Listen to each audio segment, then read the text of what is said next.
this is getting into the point in RSO where you have 20 to 25 people on your team at least in reality sports online, and the waiver wires are nothing at this point. The waiver wires, these are big, long leagues. You can have up to 50 some players on your team in RSO if you wanted to, if you wanted to add individual defensive players and wanted to add other things like that.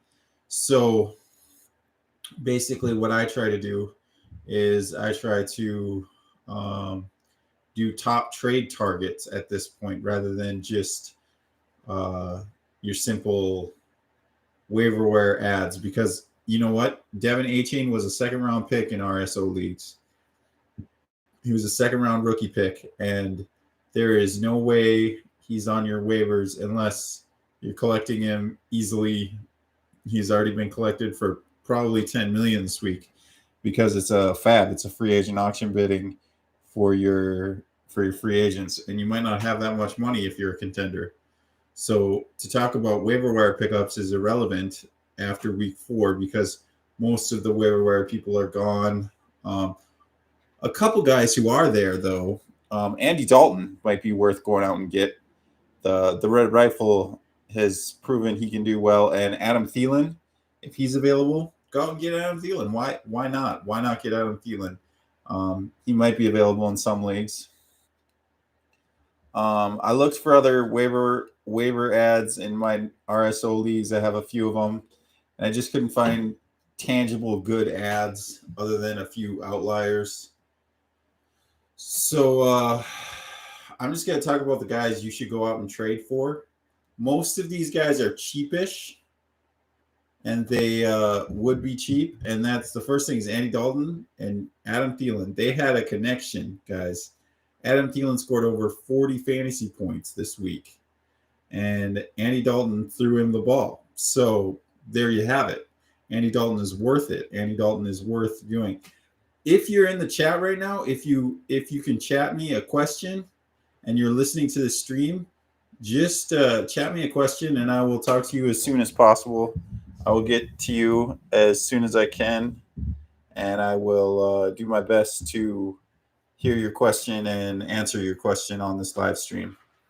So we got a few listeners I see, and you can always ask me a question if you have a question. So first thing I'm going to get to, Andy Dalton and Adam Thielen. Yes, go. They are cheap. They are probably not worth much in your leagues. It's been a long time since Adam Thielen has been really relevant, about a couple years. So go out and get them. Andy Dalton, they're both old, but they can be spot plays for when you have bye weeks. Adam Thielen is a good wide receiver 5 or 6 when you have bye weeks. He adds to your depth, and right now, what you're trying to do in RSO is get enough depth to win to make the playoffs. If you're a contending team but not a top team, you need enough of your players to not have buys on the same weeks so you can win those weeks that other people are losing, so you can get to the playoffs and you can win your fantasy leagues. And those 2 or 3 games you would lose because of buys, they mean something. You can't lose those games without buys. I'm drinking my Mountain Dew here. Yeah, it's just not worth it to have people with buys and lose those games if you're a contender but not the top team. So here's what I'll say. There are 2 guys on waiver wires in redraft leagues that I think you should be considering trading for, and that is Devon A-Chain and Tank Dell. Tank Dell has proven it at this point, guys. He's a rookie. He's doing great things as a rookie. He's probably a 3rd round or 4th round rookie pick in your draft, in your RSO rookie drafts. If you want to potentially go out and get him, he's probably on a cheap contract. I would be willing to offload a big contract or a middling contract for him. Maybe if he's on a 1-year deal and you're contending, go out and get him and get some cap space. Like, it wouldn't behoove me to trade like a Cortland Sutton, Jerry Jeudy for Tank Dell because he's probably your wide receiver 2 or 3 anyway. And to get Tank Dell, you would save roughly 8 million, 8 to 10 million on those contracts. And you could use that 8 to 10 million to get your contracts under. If you don't have a ton of cap, that would help you a lot with cap. And this guy thinks he's getting Jerry Jeudy, so he thinks he's getting a steal, or maybe he doesn't even do that for Cortland Sutton or Jerry Jeudy. But those are some guys. Some of those $8 to $10 million wide receivers, I'd be willing to trade for Tank Dell. So he's a good asset. Devon Achane in my league, just about all of them. He's a $2 million contract. He's a mid-second rounder in most drafts. So Devon Achane is a good guy to get. He's a cheap contract. We were telling you long before on our podcast, before we got to YouTube, we were on Spotify. And when we were on Spotify, we were telling you about Sam Laporta. We were telling you about Devon Achane. We were telling you about these guys who were going to hit it big this year, and they are hitting it big. In our rookie draft, we had Sam Laporta go 9th overall in our rookie draft because we had Nick, who believed in him so much and the opportunity. And now he is a first-round rookie. Like, if you're redoing the rookie draft right now, Sam Laporta is a top 6 or 7 pick at least, even in Superflex. So we were up on that at the time, and that proves. And when we get Nick back on here and we get Hunter back on here, we'll get their takes, we'll get their things. We're going to try to do a YouTube podcast tomorrow all together. So Achane, obviously, he went off this week. 18 attempts, 203 yards, 4 touchdowns, I think 5 targets, 4 catches, something like that, 3 or 4 catches. He had 51 points. That is crazy, guys. 51 points, fantasy points. And Mostert did well too. But here's the thing. Mostert and Wilson are always hurt. They are hurt backs. They get hurt. So Achane will have an opportunity now while Wilson is hurt. Mostert probably will get hurt at some point. And if he does, you know what to do. You want Achane on your team. You want him playing as a flex or as a starter even. The running back rooms are only getting smaller from here on out. They're not getting bigger. So getting Achane is important. I would love to tell you that Carson Wentz is a Jet by this time, but Carson Wentz is not a Jet. But be watching Carson Wentz for when a quarterback goes down. Carson Wentz is going to get an opportunity this year to play, and when he does get an opportunity to play, you're going to want him, I think, on your team as a quarterback 3, quarterback 4, like one of those backup quarterbacks that is starting for a team, because he's going to start for a team, and we know that at this point. So let's just go with what we know, and that Carson Wentz wants to play. Carson Wentz is a good player and deserves more respect. He's kind of like got that Kirk Cousins rap. I think they do it, honestly, because they're Christian. The media portrays them as evil because they're Christian, and because the media doesn't like Christians. But that's just my opinion of it. I don't know if it's true, because they did that to Kirk Cousins, and then everybody saw Kirk Cousins in that YouTube or in that Netflix show, Quarterbacks or whatever, and everybody likes Kirk Cousins now because Carson Wentz is a good guy. I've heard him interviewed many times. He's a good guy, and they try to villainize him and make his accomplishments look less than they are. But I think he would improve the Jets. If somebody goes down, another playoff contender goes down, he will improve the team rather than the backup. So look for Wentz to get signed somewhere in the upcoming weeks. And when he does, have him on your team already. All right, so I talked about Carson Wentz, talked about Tank Dell, talked about Devin Achane, talked about Andy Dalton. Gonna talk about some other guys I'd want to target right now. A guy who's a high contract guy. If you've got some cap, he might be a good idea to take a risk on. Is Deshaun Watson? You guys, Deshaun Watson is Deshaun Watson. And what I mean by that is he's still a great quarterback. They're still trying to figure out the system. He says he's not comfortable in the Kevin Stefanski system. And he says it's not like what he was like in Houston. It's just not the same. So be patient with him. Be patient with him. Do what you think is in your heart is best with him. But I would trade for him, and I would give up some cap room for him because I think he's going to be what I would say is a successful quarterback for 2 or 3 more years. He may never enter the Houston Texans version of himself, but he's still a quarterback worth having. And if you have some extra cap space, go out and get him because he's struggled so far. That doesn't mean he's going to struggle forever. And we know what we have in Deshaun Watson. And it's my opinion that Deshaun Watson is still Deshaun Watson. All right, guys. Deshaun Watson is one of my guys I want to go after and get. Another guy I want to go after and get is Jerome Ford for the Browns.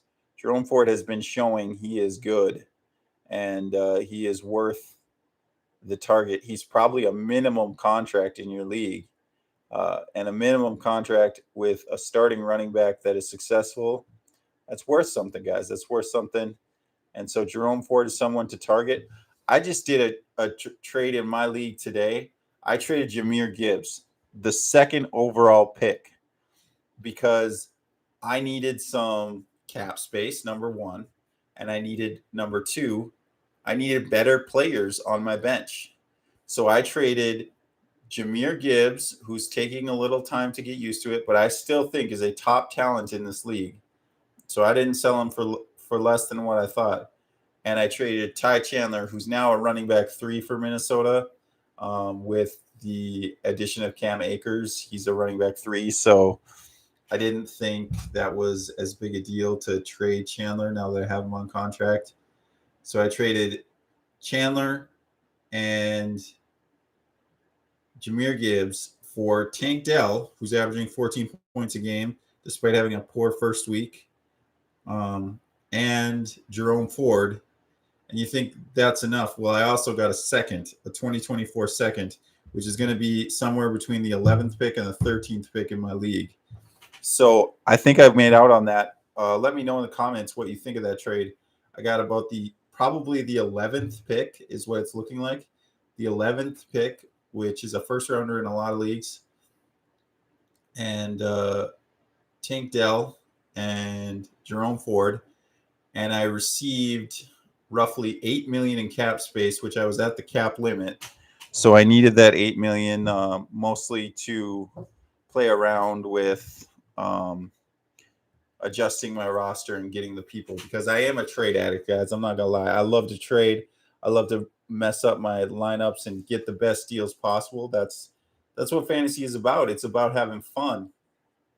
You know, I was helping my niece get her fantasy team in our family league, and she's like, I really want Patrick Mahomes, but it's a little early for him. I said, if you want somebody and you're cheering for that person and he's your player, go out and get him around early. Like, this is about having fun. Not all of us are making money off this. We're just doing this for fun. So if you're doing it for fun, get a player that you want. Like, obviously you guys are hardcore, but my niece is not hardcore. So I just wanted her to have fun and enjoy her league. So I said, go out and get Patrick Mahomes. Why not? Why not get Patrick Mahomes if you want him?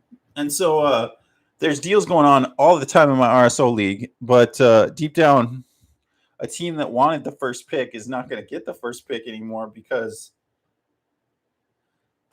one team is just tanking heavily. They traded Patrick Mahomes for a lot of picks, and they ended up getting like Nick Jigba and Bryce Young and people who haven't produced yet. So I'm not certain if that's going to be a terrible trade for what they did, but they got 3 first rounders in 2023, and all of them are not turning out, and it's a little insane to trade picks for Patrick Mahomes because I need some stalwarts if I'm getting Patrick Mahomes, giving up Patrick Mahomes. So guys, some trash trades I've been seeing is like you want to trade Kyler Murray at this point. He's a good quarterback, sure, but he's coming off injury. He might not be himself for a year and a half once he gets back. He's not going to play for Arizona this year. Arizona is playing for Caleb Williams. And unfortunately, it looks like my Vikings might be playing for Caleb Williams pretty soon, too, because they're 0-3. So I am dealing and coping with the loss the Vikings have dealt me in this 0-3 season. But, you know, I'm hopeful that we get Caleb Williams or we get something worth it. All work quarterback that can come in and change our system. And I think they got a couple of them. They got a few of them maybe in this draft. I think Bo Nix might be one. Drake May might be one. I mean, we're looking at a good quarterback class. So good that Shadir Sanders of Colorado says he's not coming out this year because he doesn't want to be anything but the first pick. So if he's not the first pick, he's not. Caleb Williams is. And even if he wasn't, probably Drake May would be. So he's not coming out this year just because it's such a stacked quarterback class, which I find intriguing. And all the more reason to go out and get those 2024 picks, guys. It's looking like quite a team. We'll be talking about that with Nick and Hunter, all about the team that it's looking like for 2024. I mean, the players are just looking good. They are looking great, and they're impressing. All the ones we thought would impress are mostly impressing. All the quarterbacks, the Brock Bowers, yeah. So go out and get some 2024 picks if you're not competing in RSO, because you're going to want those. You're going to want those a lot. Those first rounders are worth a ton. And if you are competing and you've got 2024 picks, do not undervalue them. Do not undervalue those picks. They're worth it. So, guys, I know I've talked about Jerome Ford, but I just kind of lightly put on him. If he's a $500,000 contract to him, what would you give up for him? You could potentially give up Aaron Jones and save about $19 million in cap. Getting similar production. Is that something you would consider for $19 million in cap? I mean, that's something I would consider for $19 million in cap. Or I actually want to trade for Aaron Jones. I don't know if I've stated that yet. I want to trade for Aaron Jones because he hasn't impressed yet. He's been out a couple weeks, but he's going to come back, and he's worth it. He's a good player, and A.J. Dillon hasn't taken what he could have taken. He could have taken the lead. He could have really impressed, but he hasn't super impressed so far. And with Aaron Jones back, Aaron Jones is looking like the man this year. So I'm running out to get Aaron Jones before people know what they have in him. Another good trade target for tight ends. We got some rookie tight ends producing. I love it, guys. I love it when rookie tight ends start producing. We got Dalton Kincaid. He's been doing well. He's even valuable in redraft. And we got who we've been hammering home since April, Sam Laporta. Like I said, he was our 9th pick in our draft. Sam Laporta of the Detroit Lions, who Nick said was going to be like Travis Kelce. He was that high on him. He said, this is the Travis Kelce of this group. And he has... I give all credit to Nick on finding Sam Laporta and drafting Sam Laporta in the first round and saying Sam Laporta is this good. He was the one who led me on to him, and now I'm trying to trade for him. And you all should be trying to trade for him too, because he's probably a $2 to $1 million contract in your league. He's probably a late second, early third rounder in most leagues. And in the rookie draft, of course, this is Reality Sports Online we're talking about. So we're talking about the Reality Sports Online aspect. However, this is good for contract leagues.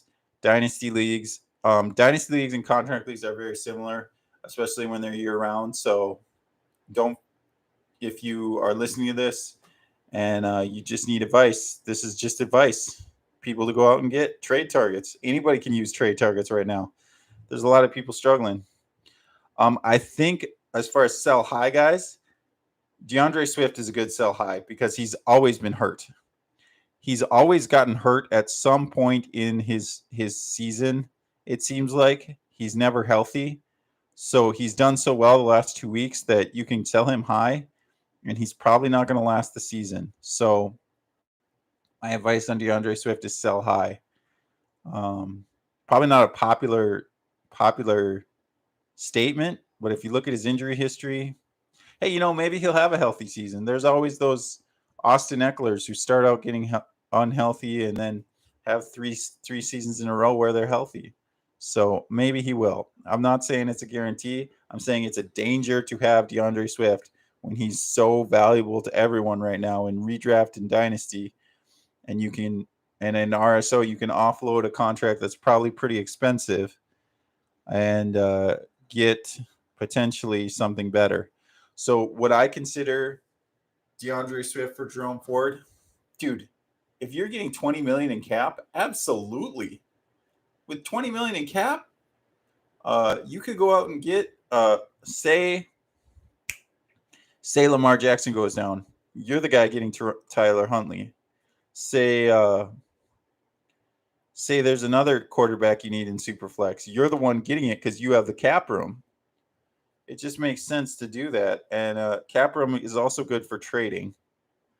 But it makes sense to get cap room at this point and get those waiver wire people. Now, Puka Nacua, he probably went pretty high in week 1.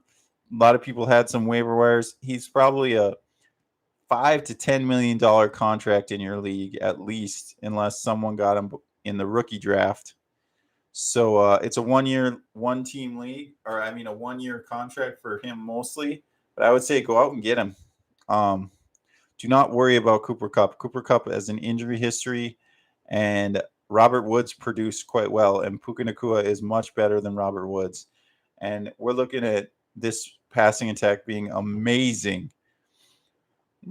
when Cooper Kupp comes back. So, guys, if you have any questions, type in the comments. I'll be sure to look at them and answer them. Thank you for listening to this edition of Reality Sports Online, the RSO Fantasy Football Podcast. We just do what we do because we love Reality Sports Online. We love podcasting about fantasy football. And tomorrow night, I'm going to try to get a podcast with Hunter and Nick on. Once I realize how to do it, I'm going to be doing it that way. And thank you for listening. If there's any other people you think I missed, I'm not doing waiver wires anymore. I'm doing trade targets. And there are a lot of trade targets. I know you guys like the sell high. We're going to be doing sell highs tonight on our Spotify podcast. And then we're going to be telling people we're transitioning to YouTube. And we're trying to transition to YouTube. So I appreciate all the likes. I appreciate the views. And hopefully I'll talk to you soon. All right, peace out. And keep winning those leagues, brothers.